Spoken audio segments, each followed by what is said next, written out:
All right, so we are trying to solve a radical equation. So again, the way to do it is to square both sides, all right?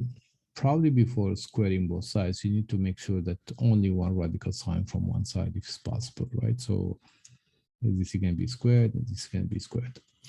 Now, every time you square a radical sign, the radical sign and square cancels each other out. So whatever left is whatever under the radical sign, which is 7x plus 8. Now, for x plus 2 squared, this is basically if I have x plus a, and I'm trying to square it, squaring a binomial. All right, so what you're going to do is basically you square the first one, x squared, you square the second one, you're going to be a squared. The first and this last one should be positive. So positive x squared, positive a squared. Now the middle one will depend, the sign of the middle one depend of the sign between the x and the a. So you're going to be a positive sign here.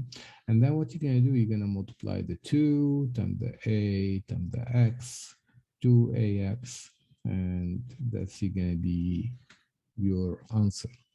So applying this to x plus 2 squared, this is going to give me x squared, this is going to give me positive 4, and then 2 times x, that's going to give me 4x.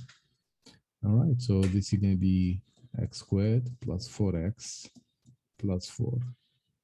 Now, this it looks like a quadratic equation, so let's try to move everything to one side and see how can we solve it. So if I move everything to this side, it's going to become minus 7x, so it's going to be x squared. 4x minus 7x is going to be minus 3x, and minus 8 is going to be 4 minus 8 is going to be minus 4 equals 0. So our product is minus 4, the sum minus 3. So let's see if I have two numbers, product minus 4, the sum is minus 3. How can I get 4? And 4 and 1, I think they would work out. So from 4 and 1, get minus 3 is negative 4 and plus 1. If I multiply them, it's going to be minus 4.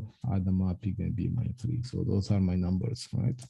So this is going to end up with 0 equals to x minus 4 times x plus 1. Now, if I solve each one of them equals to 0, the first one is going to give me x is going to be a 4, or x is going to be a minus 1. Now, remember, you are solving a radical equation, and the job is not done yet here. You need to go back to the equation and double check. All right.